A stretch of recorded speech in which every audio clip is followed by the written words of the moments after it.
오늘 말씀 같이 보겠습니다. 오늘 말씀 시편 32편 1절에서 5절까지의 말씀입니다. 1절부터 우리 한 목소리로 함께 읽도록 하겠습니다. 허물의 사함을 받고 자신의 죄가 가려진 자는 복이 있도다. 마음에 간사함이 없고 여호와께 정죄를 당하지 아니하는 자는 복이 있도다. 내가 입을 열지 아니할 때에 종일 신음함으로 내 뼈가 쇠하였도다. 주의 손이 주야로 나를 누르시오니 내 진액이 빠져서 여름 가물의 마름같이 되었나이다. 내가 이르기를 내 허물을 여호와께 자복하리라 하고 주께 내 죄를 아뢰고 내 죄악을 숨기지 아니하였더니 곧 주께서 내 죄악을 사하셨나이다. 아멘. 잠깐 기도하겠습니다. 주님, 하나님 오늘 이 말씀 앞에 섭니다. 우리가 이 말씀을 열린 마음으로, 열린 눈으로, 열린 귀로 듣게 하시고 또 전하는 자와 듣는 자 모두가 이 말씀의 은혜 속에 살아가도록 주님 인도하여 주시옵소서. 감사드리며 예수님의 이름으로 기도합니다. 아멘. 이번 여름을 지나가면서 저희가 저희의 영혼을 돌보기 위해서 썸머 리셋, 우리의 영혼을 새롭게 하다라는 주제로 함께 나아가고 있습니다. 그래서 첫째 주에는 우리의 영혼을 진단했고요. 그 진단한 결과로 우리의 영혼이 이렇게 병들어 있구나, 이렇게 아프구나, 그럼 원인이 뭘까 해서 첫 번째 주는 하나님을 잃어버린 영혼이 우리의 영혼이 아픕니다. 두 번째 주는 우리가 탈진했어요. 갈급해하고 우리의 영혼의 탈진, 육체의 탈진이 우리를 힘들게 합니다. 영혼의 침체로 오게 하죠.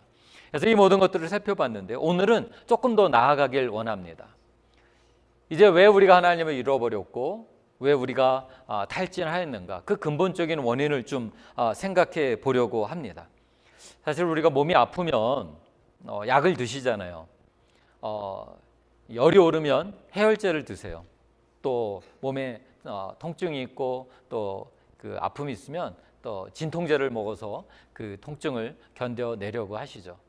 그런데 그렇게 약을 먹어서 바로 해결되고 그다음에 안 아프면 좋은데 열이 올라서 해열제를 먹었는데 먹을 때는 괜찮은데 또 지나면 열이 또 올라요. 또 먹어야 돼요. 그럼 매일매일 만약에 해열제를 그렇게 먹는다면 그거는 해열제로 해결될 게 아니죠. 그럼 어디를 가야 됩니까? 빨리 의사를 찾아가야죠. 왜 열이 오르는지 찾아야죠. 바이러스가 감염됐는지 아니면 이 안에 염증이 있어서 어떻게 됐는지, 내 몸에 다른 장기가 아파서 그것 때문에 열이 나는지 찾아야죠. 그래서 해열제만 먹는다고 해결이 안 되고 그 원인을 찾아서 그거를 치료해야 더 이상 열이 오르지 않고 우리의 몸이 평상시처럼 건강하게 될 수 있습니다. 우리의 영혼도 마찬가지예요. 어쩌면 하나님을 잃어버린 것, 또 우리가 육체의 탈진과 영혼의 탈진이 일어나는 것, 그거는 그 일을 일어나게 하는 더 근본적인 원인이 있는 겁니다. 그래서 우리도 자칫하면 우리의 영혼을 마치 해열제를 먹듯이 또는 진통제를 먹듯이 그때그때마다 잠깐 기도하고 괜찮아졌네, 또 좋은 말씀 듣고 괜찮아졌네, 그렇게 해서 회복되면 좋은데 만약에 이게 반복된다면 우리 안에 정말 근본적인 내 안에 잘못된 원인이 무엇일까? 나를 병들게 하는 그 원인, 내 영혼을 병들게 하는 원인이 무엇일까? 우리는 그거를 찾아봐야 돼요. 그래서 그거를 치료하지 않고는 우리는 매번 쓰러지고 넘어지고 또 일어서려 그랬는데 또 넘어지고, 이것이 어쩌면 쳇바퀴 돌듯이 반복되는 그런 모습이 될지도 모르겠습니다. 오늘 시편 32편은 다윗이 쓴 시편인데요. 다윗이 그거를 경험했어요. 내 인생에 좀 잘 일어섰나 싶었는데 또 넘어지는 거예요. 왜 그런가? 자기의 영혼을 돌보고 나의 근본적인 원인이 무엇인가, 내 영혼이 왜 이렇게 침체했는가 살펴보다가 쓴 시편이 바로 오늘 시편 32편이에요. 그래서 다윗이 자기 이 영혼이 이렇게 무너지고 자기 영혼이 이렇게 침체되는 거에 근본 원인을 찾고 하나님 앞에 그걸 해결해 나갔던 이 방법을, 이 내용을 보면서 우리의 영혼도 근본적인 치유와 은혜를 한번 생각해 보기를 원합니다. 사실 다윗은요, 그 영혼이 무너지기 시작했어요. 그럼에도 불구하고 예배 잘 드렸어요. 나라도 더 잘 다스렸던 것 같아요. 그러나 정작 그의 영혼은 조금씩 무너져 가고 있었습니다. 과로도 아니에요. 스트레스 때문도 아니에요. 사람과의 관계가 무너진 것도 아니에요. 다윗은 자기의 근본적인 원인을 발견합니다. 그건 죄였어요. 아무 일 없던 듯이 덮어버렸던 죄. 그래서 다윗은 오늘 이 시편을 통해서 죄의 무서움을 얘기하는데요. 그것만이 아니라 그 죄를 덮었을 때 자기 영혼에 일어난 어마어마한 무시무시한 일을 기록하면서 우리가 그 영혼 속에서 회복되는 은혜가 임하기를 원한다라고 이야기를 하는 겁니다. 그럼 다윗이 어떻게 그것을 깨닫고 어떻게 이걸 해결하며 나가는지 좀 보길 원합니다. 첫 번째 다윗이 깨달은 건요, 죄는 숨긴다고 사라지지 않는다라는 거예요. 죄는 숨긴다고 사라지지 않습니다. 오늘 3절에 이렇게 말합니다. 3절 같이 한번 읽어보겠습니다.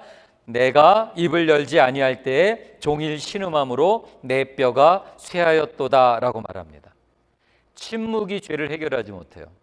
다윗이 뭐라 그러니까 내가 입을 열지 아니할 때, 단순히 입을 안 열고 말을 하나도 안 했다, 그 말이 아니죠. 제가 오늘 설교하기 전에 잠깐 좀 미리 말씀을 드리면요, 제가 1부 예배 끝나고 2부 예배 뭘 잠깐 메모를 하는데 빨간색 펜을 썼는데 손에 묻었어요. 그래서 제가 손을 쓸 때 제가 빨간색이 손에 보여도 제가 피가 나는 게 아닙니다. 오해 없으시길 바랍니다. 제가 그래서 화장실에서 2번이나 비누로 씻었는데 손에 물이 들어가지고 이게 안 됩니다. 그래서 제가 제스처를 할 때 빨간색이 보이는 거예요. 이렇게 빨간색이 보입니다. 그러니까 이상하게 생각하지 마세요. 다윗이 입을 열지 아니할 때라고 했어요. 이거는 단순히 입을 막고 얘기를 안 하는 게 아니에요. 다윗이 무엇을 얘기하냐면요, 자기가 죄를 지었는데 이 죄가 아무도 모르고 보는 사람도 없지, 그럼 없던 일처럼 그냥 덮어버리자, 그렇게 했다는 거예요. 다윗이 어떤 죄를 범하였냐면요, 밧세바를 범하였어요. 남의 아내인 밧세바를 범하여서 하나님 앞에 죄를 범하였어요. 그리고 그것뿐만 아니라 이 죄를 감추고 덮기 위해서 그의 남편도 죽였어요. 그리고 아는 사람이 없고 그냥 조용히 덮어버렸어요. 그리고 나서 이 일이 아무에게도 알려지지 않았으니까 여전히 예배 제사에 나가서 제사 드렸고요, 하나님 앞에 기도했고요, 백성들을 다스렸습니다. 모든 사람의 눈에 다윗은 여전히 훌륭한 왕이고 존경받을 왕이었어요. 왜냐하면 내 모든 죄를 다 덮어버렸으니까, 아무도 모르니까 여전히 존경받는 왕이었습니다. 모든 사람들의 시선을 다 속일 수 있었어요. 사람들을 다 속여 넘길 수가 있었습니다. 그런데 한 분은 안 되더라고요. 하나님은 아셨어요. 죄는 숨긴다고 숨겨지는 게 아니에요. 여러분, 우리가 죄를 덮어버린다고 없어지는 게 아니라 우리가 한 가지 알아야 될 건요, 죄를 우리가 덮는 순간 죄는 우리 내면의 깊은 곳으로 점점 들어가요. 죄가 내면의 깊은 곳으로 들어가는 게 왜 무섭냐 하면, 내면의 깊은 곳으로 들어가는 순간 죄는 우리의 영혼을 갉아먹기 때문이에요. 우리의 영혼이 병들기 시작하는 것입니다. 그래서 어쩌면 우리도 다윗과 같은 마음이 있는 것 같아요. 죄 자체가 두렵거나 무서운 게 아니라 내가 지은 죄가 드러날까 봐, 다른 사람에게 들키는 것이 어쩌면 우리는 더 두려워하고 있는지도 모릅니다. 왜냐하면요, 이게 드러나는 순간 내가 여태까지 좋은 신앙인으로, 좋은 가정의 아빠로, 엄마로 잘 왔던 것이 내 죄가 드러나는 순간 다 무너져 내릴 거예요. 내가 여태까지 쌓아왔던 모든 명예와 내가 모든 사람들에게 인정받는 것들이 다 무너져 내릴까 봐 오히려 그거를 우리가 더 두려워하고 있는 것일지도 모르겠습니다. 다윗만 그런 게 아니라 우리의 삶에도 이런 생각들이 있잖아요. 그리고 우리는 또 한편으로 이런 생각해요. 나만 죄죠? 다른 사람들 다 죄 짓잖아. 근데 나만 걸린 거 아니야? 그러니까 조용히 덮어도 다 되는 거 아니야? 사실 우리가 세상 죄를 지어도 그런 생각 같지 않나요? 이건 나만 걸린 것 같아요. 제가 한 5년 전에 이제 스피드 티켓을 받은 적이 있습니다.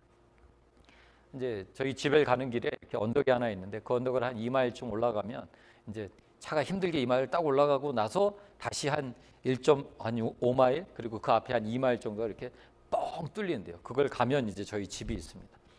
그럼 언덕을 딱 올라와서 엑셀을 굳이 안 밟아도요, 그 다음부터는 속도가 저절로 나기 시작해요. 내리막길이니까요. 그래서 제가 의도한 게 아닌데 저도 몰랐는데 제가 한 50마일 전에서 65마일을 달린 거예요. 하필 그때 경찰이 있어가지고 저를 잡았어요. 경찰이 와서 저에게 묻잖아요. 스피드 리밋 사인을 못 봤냐고. 그래서 제가 경찰한테 내가 스피드 리밋 사인을 봤는데 내가 너를 못 봤다 라고 말하고 싶었으나 미안하다. 내가 속도가 그렇게 났는지 몰랐다. 제 마음 한구석에 뭐가 있는 거야? 나만 속도 낸 게 아닌데.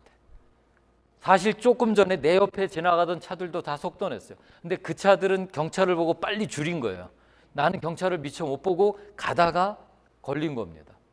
그리고 심지어는 제가 경찰하고 그 티켓을 지금 받고 있는 사이에 옆에 차가 빠르게 지나갔어요. 경찰은 그걸 잡질 않았어요. 그럼 우리는 우리 마음속에 뭐가 생길까? 분노가 생기죠. 저 차도 잡혔어야 되는데. 나만 그런 게 아닌데. 여러분, 세상의 법을 어겨도요, 우리가 그런 억울함이 있어요. 나만 죄진 거 아닌데. 이거보다 더 죄 지은 사람도 다 안 걸려가지고 잘 사는데 나만 괜히 걸려서 나만 이렇게 고생하는구나. 근데 세상 법뿐만 아니라 어쩌면 우리에게 하나님의 말씀을 어긴 죄를 짓고도요, 우리 가운데 그런 생각이 있는 거예요. 나보다 더 악한 죄를 하나님 앞에 짓고도 아무런 가책 없이 살아가는 저 사람들인데 왜 나만 걸려가지고. 나는 저 사람에 비하면 내 죄는 세 발의 피 조족지혈이야. 아무것도 아니야. 그냥 살짝 덮어놓고 없는 처럼 해도 아무런 문제 안 돼.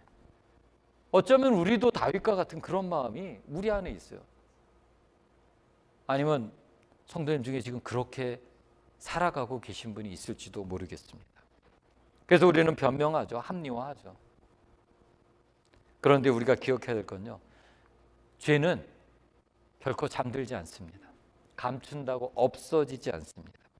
조용히 우리의 영혼을 갉아먹습니다. 그래서 오늘 다윗은 우리에게 얘기하는 게요, 죄는 영혼의 생명력을 빼앗아가요. 다윗이 오늘 그거를 뭐라고 표현하냐면요, 3절에 그 뒤에 뭐라고 그럽니까? 내 뼈가 쇠하였도다 라고 말해요. 여러분, 우리 몸 중에 뼈가 얼마나 튼튼합니까? 사람의 몸에 있는 뼈 중에 제일 튼튼한 게 이 허벅지 뼈라고 그러더라고요. 허벅지 뼈는 꽤 큰, 사람의 몸무게보다 더 큰 그 무게를 감당할 수 있는 게 이 허벅지 뼈라고 그러더라고요. 그런데요, 이 뼈가 속부터 갉아먹기 시작을 하면 그게 어떤 병이에요? 골다공증이잖아요. 아무리 두꺼운 뼈고 튼튼한 뼈도요, 그 안이 텅 비어지기 시작하면요, 지나가다 이런데 모서리에 그냥 살짝 부딪혔는데 부러지는 거예요. 그래서 어르신들이 제일 걱정하시잖아요. 골다공증 걸릴까 봐. 그래서 얼마나 칼슘도 많이 드시고 뭐 그것뿐인가요? 뭐 약 한 움큼씩 드시잖아요. 겉은 멀쩡해요, 뼈가. 근데 속이 갉아먹으니까 한순간에 무너지는 거예요. 죄는 우리의 영혼의 생명력을 갉아먹는 거예요. 겉으로 보기엔 멀쩡합니다. 다윗이 그 앞에서, 하나님 앞에서 제사도 드리고 기도도 하고 나라를 다스리는데 아무런 문제 없었어요. 그러나 다윗은 알아요. 내 영혼의 생명력이 없어지기 시작을 하는 거예요. 여러분, 죄는 단순한 실수가 아니에요. 그래서 우리는 이 죄를 무겁게 봐야 돼요. 진지하게 봐야 돼요. 죄는 생명의 근원이신 하나님과의 관계를 무너뜨리는 거예요. 그래서 우리 영혼의 생명력이 없어지기 시작하는 것입니다. 이 관계가 막히면요, 영혼은 갈증을 생기고 하나님을 잃어버리게 되고 육체의 탈진과 영혼의 탈진이 일어나는 거예요. 평안이 온데간데 없어지는 겁니다. 결국 영혼의 생명력을 잃어버리는 겁니다. 다윗이 제일 먼저 무너진 게 바로 그거예요. 몸보다 영혼이 무너지기 시작한 겁니다. 말씀을 읽는데 더 이상 감사가 없어요. 기쁨이 없어요. 기도를 아무리 오래 해도 이 기도를 통해서 내 마음에 위로가 없습니다. 왜 그럽니까? 하나님과의 통로가 막혔기 때문이에요. 내 영혼이 갉아먹고 있기 때문이에요. 내 영혼의 생명력이 없어졌기 때문입니다. 우리도 마찬가지예요. 예배를 드릴 수 있습니다. 기도도 할 수 있고요, 또 말씀도 읽을 수 있습니다. 그러나 어느 순간 기쁨과 감사가 없어지는 거예요. 그러면 우리 영혼을 돌아봐야 돼요. 사람 앞에서 우리는 아주 좋은 신앙인인 것처럼 보일 수 있어요. 좋은 믿음 좋은 사람처럼 보일 수 있습니다. 만약에 우리가 신앙을 믿음으로 하지 않고 남에게 보여주기 위한 신앙으로 간다면, 내 체면을 위한 신앙으로 간다면 우리는 그렇게 될 수가 있어요. 그럼요, 우리는요, 우리 스스로를 좋은 신앙인 것처럼 보이기 위해서 연기를 합니다. 찬양을 할 때 언제쯤 눈을 감고 손을 들면 아, 이게 신앙 좋은 정말 찬양에 깊이 있게 들어갔구나를 알아요. 신앙생활을 오래 하다 보면 연륜이 깊어지면요, 말씀을 이렇게 예배 때 말씀을 듣는데 어느 때 고개를 끄덕끄덕하면 와, 이 사람이 말씀에 은혜 받고 있구나라는 것을 알게끔 할 수 있어요. 기도할 때, 우리 장로님 대표 기도할 때 언제쯤 아멘 이렇게 추임새를 넣으면 아, 그 사람이 정말 기도를 진심으로 하고 있구나 라고 보여줄 수 있어요. 이거를 훌륭하게 해내면요, 여러분 기가 막힌 연기를 통해서 아마 오스카상에서 상을 받으실 수 있을 거예요. 우리는 어쩌면 그런 훌륭한 연기를 하고 있을 수도 있어요. 우리가 하나님 앞에서 죄를 덮는 순간, 우리의 영적인 생명력을 잃어버리는 순간, 여러분 이 죄를 해결하지 못하면요, 우리의 이 가짜의 삶은 지속될 수가 없어요. 아니, 지속된더라도 언젠가는 다 드러나게 돼 있어요. 제가 늘 말하는 것처럼 가짜는 진짜를 대신할 수 없습니다. 언젠간 드러나게 돼 있어요. 우리의 신앙은 보여주기 위한, 사람에게 보여주기 위한 신앙이 아니라 우리는 하나님 앞에 내가 어떤 존재로 설 건가에 대한 진짜 그리스도인이 되기 위한 신앙이 되어야죠. 우리는 사람을 보기 위한 거예요. 사람에게 보여지고 내가 어떤 존재인지 드러내기 위한 신앙생활하는 게 아니잖아요. 오늘 예배를 드리면서 우리가 이 예배 속에서 내가 얼마나 예배를 잘 드리는 사람인지, 내가 얼마나 기도를 깊게 하는 사람인지 그거 드러내려고 예배 드리는 거 아니잖아요. 이 예배의 유일한 청중, 오스기니스의 말처럼 이 예배를 유일하게 받으시는 분, 그분은 하나님 한 분이세요. 우리는 그분 앞에 우리의 진실된 모습을 갖고 나아가야 되는 거예요. 그래서 우리를 병들게 하는 건요, 죄를 지었다는 것뿐만이 아니에요. 그 죄를 감추려고 덮을 때 일어나는 거예요. 그게 무시무시한 겁니다. 오늘 다윗은요, 자기가 입을 닫아서 이 죄를 덮으려고 할 때 자기의 삶에 일어난 증상들을 이야기를 합니다. 그게 4절이에요. 4절 한번 볼까요? 주의 손이 주야로 나를 누르시오니 내 진액이 빠져서 여름 가물에 마름같이 되었다라고 말해요. 하나님의 무거운 손이 그를 누르고 있다라고 그래요. 그래서 우리는 두 번째 다윗이 말하는 진리를 알 수 있습니다. 하나님의 무거운 손은 버리시는 게 아니라 우리를 돌아오게 하는 손이에요. 다윗이 왜 4절에 이런 표현을 썼냐면요, 다윗이 놀라운 고백이에요. 우리가 저 고백을 좀 잘 기억하면 좋겠어요. 우리가 영적으로 병들어가고 갉아먹기 시작할 때 우리에게 나타나는 증상이에요. 마치 하나님이 우리를 손으로 지그시 누르시는 것 같은 거예요. 우리의 진액이 다 빠져나가는 것 같은 거예요. 여름 가물의 가물과 같다는 거예요. 이 내용을 좀 한번 생각해 보길 원합니다. 하나님께서 사랑하는 자를 가만두지 않으세요. 다윗이 자신의 고통을 느끼면서 내 영혼을, 내 죄를 덮어놓으니까 내 영혼이 갉아먹고 있을 때 하나님께서 나에게 그걸 느끼게 하시는 방법이 뭐였냐 하면 하나님의 손으로 나를 지그시 누르는 거였어요. 이거는 운이 나빠서 생긴 게 아니에요. 내가 어떤 다른 걸 했기 때문에 생긴 게 아니에요. 하나님이 하시는 거로 볼 수 있었어요. 왜냐하면 하나님은 사랑하는 자를 가만두지 않으시기 때문에. 히브리서 11장 6절에 보니까, 12장 6절에 보니까 이렇게 말합니다. 주께서 그 사랑하는 자를 징계하시고 그가 받아들이시는 아들마다 채찍질을 하심이라 하였으니, 사랑하는 자녀를 잃을까 봐 그에게 징계하시고 채찍질하는 거예요. 징계하고 채찍질하는 건 그가 돌아오기를 원하시는 거죠. 버리기 위한 것이 아니다라는 거예요. 그렇기 때문에 우리는요, 하나님 앞에 죄를 졌을 때 우리가 제일 무서워할 건요, 하나님이 우리에게 무관심한 거예요. 하나님이 차라리 우리에게 징계를 하시면 아직 하나님이 나에게 마음이 있으시다라는 거예요. 아직도 나를 하나님의 자녀로 생각하시고 나를 사랑하시다라는 그 이야기죠. 그런데 만약에 내가 죄를 졌는데 내가 너무 편해요. 그러면 우리는 지금 심각한 거예요. 하나님이 나를 짓누르지도 않으시고 나에게 부담감도 안 주시고 내가 죄를 즐기면서 너무 편히 있기 때문이에요. 우리 육신의 자녀들, 우리의 육신의 부모도 마찬가지 아닙니까? 만약에 부모가 자녀가 잘못된 길로 가고 있을 때 오케이, 잘 간다라고 할 부모가 누가 있을까요? 자녀가 잘못된 길로 갈 때 때로는 야단치기도 하고 얼르기도 하고 달래기도 하고 화도 내보기도 하고, 그렇게 하는 이유가 뭡니까? 이 아이가 바른 길로 가기를 원하는 거죠. 자기의 자녀가 올바른 길로 가기를 원하는 거죠. 때로는 그냥 화가 나서 이런 얘기도 하죠. 나는 저 자식 없는 셈 칠 거야, 잊어버릴 거야 라고 하지만 부모에게서 자식이 잊혀집니까?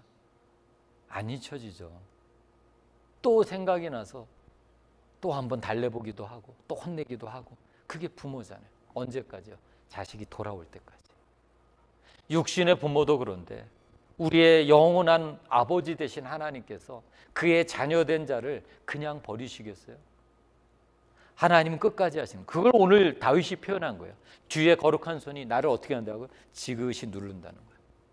그래서 저는 이 표현을 거룩한 불편함이라고 이름을 부르고 싶어요. 우리는 죄를 덮어서 우리가 뭐 하려고 그래요? 내가 편하려고 죄를 덮은 거예요. 들키지 않으려고. 내가 더 편하게 살고 싶어서 죄를 덮었는데 하나님은 우리를 지그시 누르시면서 그거를 거룩한 불편함으로 바꾸세요. 왜 불편함으로 바꾸세요? 이게 잘못된 거 깨달으라고요. 너 다시 돌아와야 된다는 거예요. 하나님께서는 우리의 거룩한 불편함으로 우리를 누르시기 시작해요. 저는 여기서 중요한 걸 하나를 여러분과 나누길 원합니다. 이 거룩한 불편함은요, 하나님의 은혜의 시작이에요. 이 불편함을 느끼는 게 이게 은혜예요. 이게 우리를 살리는 하나님의 또 다른 놀라운 사랑의 방법이라는 것입니다. 그래서 다윗은 그거를 뭐라고 표현했습니까? 내 진액이 빠져서 여름가물에 가물같이 되었다. 하나님이 누르시니까 나의 모든 진액이 빠져나가는 것 같은 거예요. 내가 살아가는 기쁨과 감사가 다 없어지는 거예요. 다윗은 자기 죄가 자기 삶에서 기쁨을 빼앗아간 상태를 내 진액이 다 빠졌다라고 표현하고 있습니다. 예배가 지루해요. 기도를 아무리 해도 기도가 아무것도 응답되지 않는 것 같고 듣지도 않으시는 것 같다라는 거예요. 이유는 딱 하나입니다. 하나님께서 가만두지 않으시기 때문이에요. 하나님은 성령을 우리 안에 두셨어요. 우리 안에 성령은요, 우리에게 말씀하세요. 말할 수 없는 탄식으로, 로마서 8장에 보니까 우리를 위해서 말할 수 없는 탄식으로 기도하신다 그랬어요. 저는 말할 수 없는 탄식으로 기도하면서 우리에게 주시는 것이 그 거룩한 불편함이라고 생각해요. 여러분 마음에 이 거룩한 불편함이 있다면요, 아직 기회가 있는 거예요. 그때가 하나님 앞에 납작 엎드릴 때입니다. 회개하며 나아갈 때입니다. 그런데 만약에 내게 더 이상 거룩한 불편함이 없다, 그러면 여러분 이건 정말 비상 상황이에요.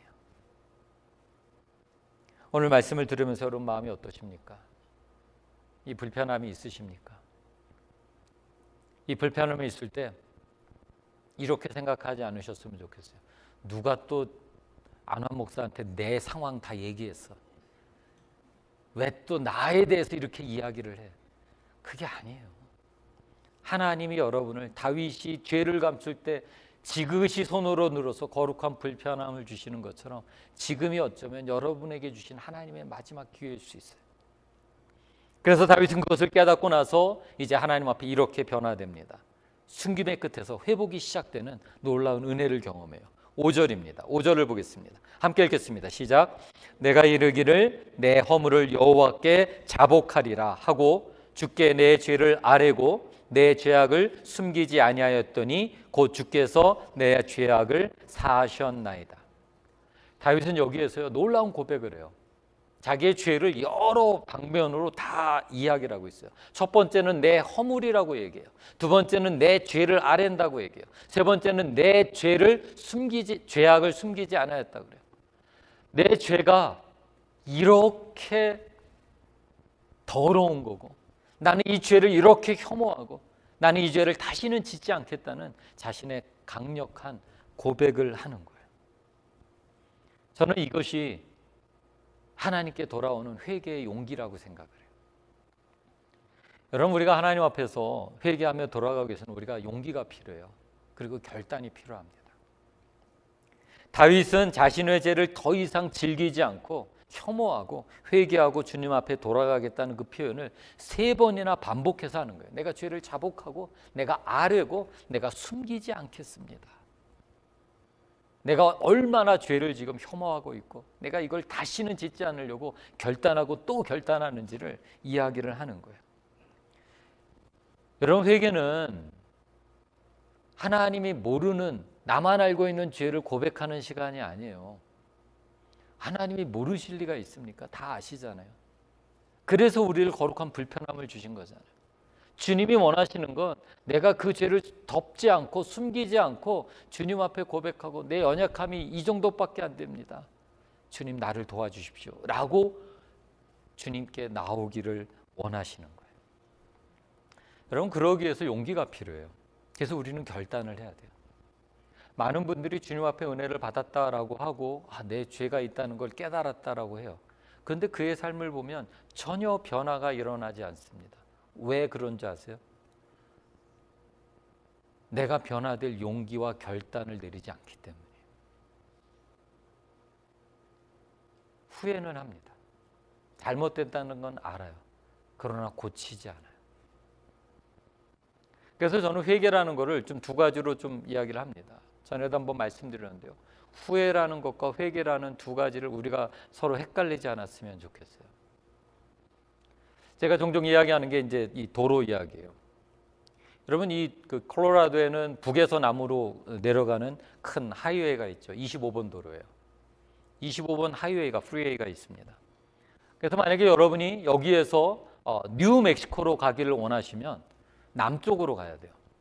그런데 여러분이 가려고 하다가 어떻게 잘못하다가 북쪽으로 가기 시작했어요. 즉 와이오밍 쪽으로 가는 길을 북쪽으로 가는 25번 하이웨이를 탔습니다. 그러고 나서 가다 보니까 알았어요. 아이고, 내가 바보 같은 실수를 했네. 남쪽으로 갔어야 되는데 지금 북쪽으로 가고 있네. 그러면서 우리는 이제 후회하기 시작합니다. 이리로 가면 뉴멕시코를 못 가는데, 와이오밍밖에 못 가는데. 그러면서 뭐 하는 거예요? 계속 가고 있는 거예요. 잘못된 줄 알으면 어떻게 해야 돼요? 엑시 빠져야죠. 그리고 유턴 해야죠.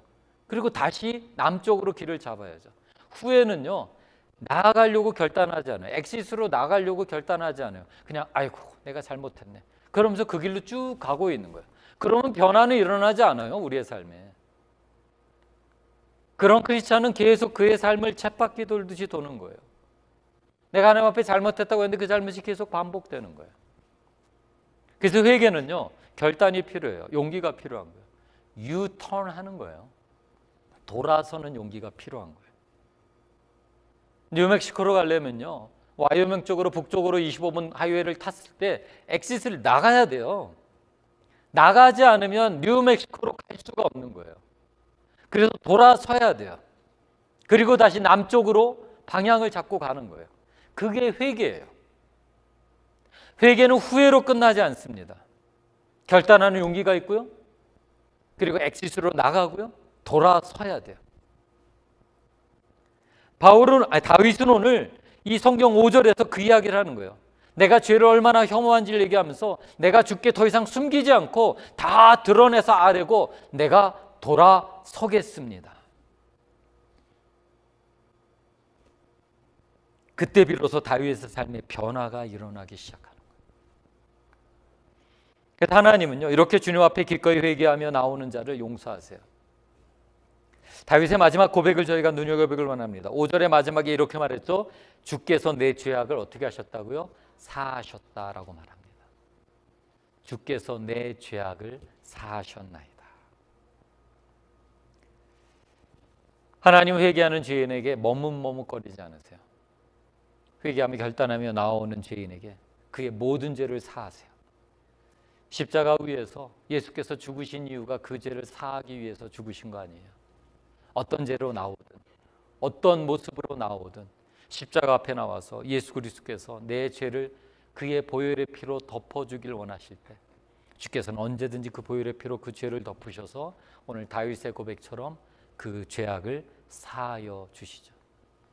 그런 사람에겐 더 이상 정죄함이 없는 거예요. 죄를 가볍게 보시는 것이 아니에요.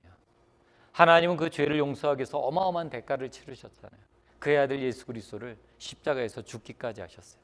우리는 우리의 죄를 덮으려고 우리의 손으로 가리고 거짓말로 가리고 남들이 보지 않게 가리고 그렇게 가리지만 우리가 십자가 앞에 나아가는 순간 우리가 가리는 것이 아니라 십자가에 예수께서 흘리신 보혈의 피가 우리의 모든 죄를 덮어서 가리워 주심으로 우리가 하나님 앞에 설 때 우리를 하나님 앞에 의인이라 칭하는 하나님의 자녀가 되는 놀라운 권세를 우리에게 주시는 거예요. 그래서 우리는요, 이 사단의 말과 복음의 말을 헷갈리지 않으셨으면 좋겠어요. 사단의 말은 달콤해요. 우리가 죄를 지으려고 할 때 사단은 우리에게 뭐라고 말합니까? 야, 세상 사람 다 그렇게 살아. 다 그 정도 죄 짓고 사는 거지. 야, 그렇게 사는 게 이 세상에선 그렇게 살아야 돼. 그래서 우리가 죄를 짓는 걸 다 괜찮아 얘기를 해요. 근데 막상 우리가 죄를 짓고 나면 사단은 우리에게 뭐라고 말합니까? 야, 그러고도 네가 그리스도냐? 넌 이제 끝났어 라고 얘기해요. 사단은 우리를 정죄합니다. 그게 사단의 말이에요. 앞에서는 달콤하지만 죄를 짓고 나면 우리에게 정죄를 해요. 근데 복음의 말은 어떻습니까? 우리가 죄를 지려고 할 때 우리 마음에 부담을 주죠. 야, 이건 하나님의 말씀에 맞지 않아. 너가 그리스도는 이건 옳지 않아. 우리를 막아서려고 합니다. 그럼에도 우리가 죄를 짓고 나서는 복음은 우리에게 뭐라고 말합니까? 거봐, 넌 죄인이야 라고 정죄하지 않아요. 주께로 돌아오라라고 해야죠. 예수 그리스도 앞에, 그 십자가 앞에 오는 순간 너의 모든 죄를 주님 앞에 아뢰는 순간, 숨기지 않고 자복하는 순간 너의 모든 죄는 용서함, 사함을 받을 것이다 라고 이야기를 해요. 복음은 우리에게 회복을 얘기하고요, 사단의 말은 우리에게 정죄를 얘기를 해요. 그래서 이 말을 헷갈리지 않으셨으면 좋겠어요. 오늘 다윗은 우리에게 그 이야기를 하는 것입니다. 그래서 1절, 오늘 1절에 다윗은 먼저 얘기를 했는데요, 1절에 이렇게 이야기를 하는 거예요. 허물의 사함을 받고 죄의 가림을 받은 자는 복이 있도다. 그는 정죄를 받지 않기 때문에. 그래서 바울은 로마서 8장 1절에서 뭐라고 그럽니까? 예수 그리스도 안에 있는 자, 하나님 앞에 와서 예수 그리스도 앞에서 그의 죄를 자복하고 그의 죄를 회개하며 그리스도 안에 십자가 아래 있는 자는 결코 정죄함이 없나니. 왜요? 예수께서 그의 모든 죄를 덮어주시고 회복시키시기 때문에. 그래서 바울은 이 다윗이 한 이야기를 가져다가 로마서 8장 1절에 쓴 거예요. 예수 안에 있는 자에게는 결코 정죄함이 없나니. 오늘 다윗이 죄를 병든 그의 영혼을 회복하기 위해서 주님 앞에 내 손으로 덮는 게 아니라 예수 그리스도의 십자가의 보혈의 피로 내 죄를 덮으사 더 이상 정죄가 아닌 하나님 앞에서 온전한 회복의 길로 나아가기를 간절히 소망했던 이 다윗의 마음을 우리가 기억하면 좋겠습니다. 우리가 십자가를 묵상했으면 좋겠어요. 그 십자가 앞에 나오는 자, 내가 내 죄를 가리는 것이 아니라 예수 그리스도의 보혈의 은혜가 내 죄를 덮기를 소망하는 자는 결코 정죄함이 없고 주께서 그를 회복시키시며 하나님의 거룩한 자녀로 온전케 하는 은혜가 우리 가운데 임할 줄 믿습니다. 우리 사랑하는 모든 성도들에게 이 은혜가 이번 한 주 동안 여러분의 삶에 충만하기를 간절히 소망합니다. 아멘. 우리 같이 일어서실까요? 우리 말씀 기억하면서 이 찬양 좀 함께 하길 원하는데요, 이 찬양이 조금 앞에 부분이 우리가 잘 알지 못하는 거지만 우리 함께 하면서 뒷부분에 이렇게 말합니다. 십자가 십자가 그 그늘 아래 내 소망이 있네. 십자가 십자가 그 그늘 아래 내 생명이 있네. 우리 찬양하면서 오늘도 우리에게 임하는 그 십자가의 은혜, 그 은혜 속에 나아가길 원합니다.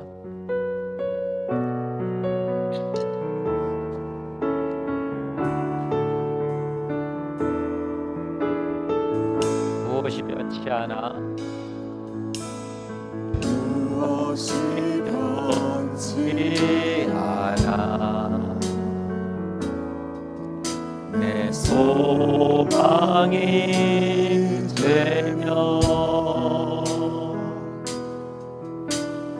무엇이 한결같아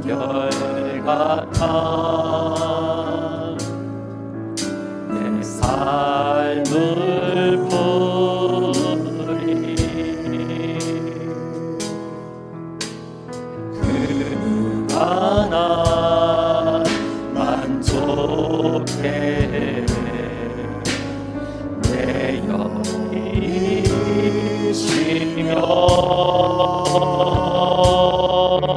그 누굴 기다려 내 영이 기쁘리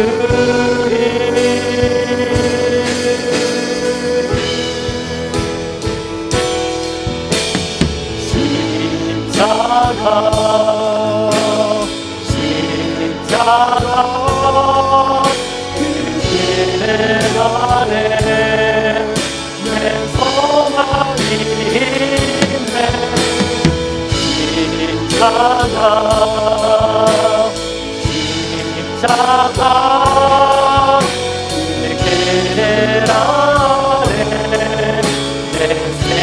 영이 인내하고 고백하죠. 무엇이 변치 않아, 무엇이 변치 않아. 내 소망이 되며 무엇이 한별 같아. 내 삶을 부르리.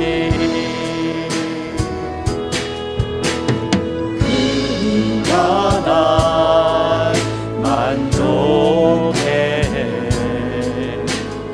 내 영이 쉬며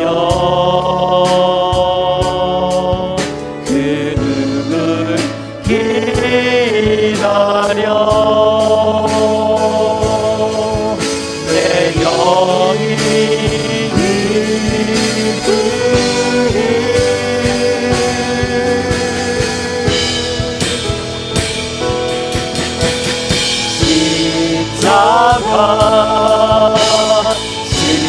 십자가 그 그늘 아래 내 생명이 있네. 십자가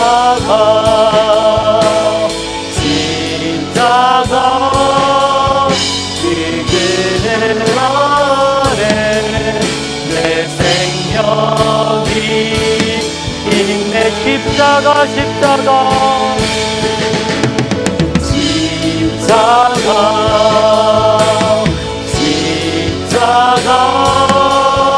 그 그늘 아래 내 소망이 있네.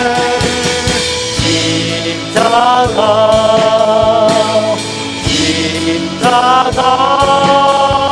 그 그늘 아래 내 생명이.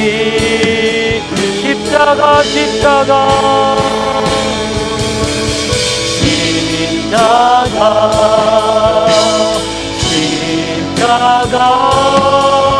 그 그늘 아래 내 소망이 있네. 십자가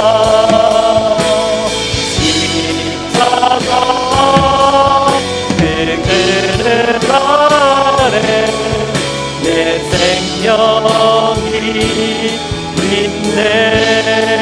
그 그늘 아래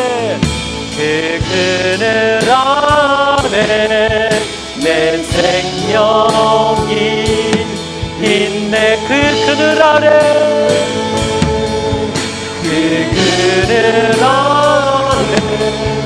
내 생명이 있네. 이 시간 우리 함께 같이 기도하기를 원합니다. 오늘 다윗의 말씀처럼, 우리가 본 말씀처럼 하나님, 우리가 우리의 죄를 숨기지 않고 덮지 않고 주님 앞에 자복하며 내 죄를 아뢰며 나아갈 때 주께서 우리의 모든 죄를 사하여 주실 줄 믿습니다. 그 십자가 아래 나아가는 자, 그 십자가 아래 우리의 죄를 고백하는 자에게는 결코 정죄함이 없을 줄 믿습니다. 그 십자가 아래, 예수 그리스도 아래 우리의 생명이 있음을 고백하며 우리의 입술로 우리 함께 같이 한 목소리로 기도하도록 하겠습니다. 아버지 하나님, 우리가 주님 앞에 나아갑니다. 하나님, 우리가 우리의 죄를 덮지 않게 하시고 우리가 우리의 죄를 덮음으로 우리의 영혼이 하나님 갉아먹히며 우리의 영혼의 생명력이 하나님 빼앗기는 그 일이 일어나지 않도록 주여 우리를 긍휼히 여겨 주시옵소서. 하나님, 우리가 우리의 죄를 덮지 않고 주님 앞에 나아갈 때 하나님, 우리의 영혼이 다시 살아나는 은혜를 누릴 줄 믿습니다. 주여, 우리가 그 십자가 아래 다시 거하게 하시고 주님 앞에 우리의 죄를 자백하며 나아갈 때 보혈의 십자가의 은혜가 우리의 죄를 덮을 줄 믿습니다. 그 십자가 안에, 예수 그리스도 안에 우리의 생명이 있고 죄의 사함이 있고 우리의 영혼이 살아나는 놀라운 은혜가 임할 줄 믿습니다. 하나님의 모든 성도를 긍휼히 여기사 하나님, 우리의 영혼이 다시 회복되는 놀라운 은혜가 오늘 우리 가운데 임하게 임하게 하여 주시옵소서. 주님 감사합니다. 사랑의 하나님, 다윗의 고백처럼 우리가 입을 열지 않을 때 주께서 우리를 짓누르셔서 거룩한 불편함이 우리 가운데 있게 하여 주시옵소서. 그래서 우리가 우리의 죄의 심각성을 깨닫게 하시고, 우리가 덮을 것이 아니라 우리가 십자가 앞에 나갈 때 예수 그리스도의 보혈의 피가 우리의 죄를 덮을 때 비로소 우리가 더 이상 정죄함이 아닌 하나님의 사함을 받고 진정한 기쁨과 감사를 누리는 은혜를 누리게 될 줄 믿습니다. 우리 사랑하는 모든 성도에게 이 은혜가 임하게 하시고, 이번 일주일을 살아가며 우리가 주님 앞에 기도하며 나아갈 때마다 하나님께서 우리를 회개케 하시는, 하나님 우리의 죄를 자복하는 하나님 놀라운 은혜가 임하여서 우리가 사함을 받고 진정한 기쁨과 진정한 평안을 누리는 거룩한 믿음의 한 주가 되도록 우리 인도하여 주시옵소서. 우리 성도님들의 삶 속에 이 은혜가 임하길 원하고, 우리의 모든 일터와 우리의 가정 속에도 이 은혜가 충만한 일주일이 되도록 주님 역사하여 주시옵소서. 하나님의 은혜를 간절히 사모하며 걸어가신 예수님의 이름으로 기도합니다. 아멘.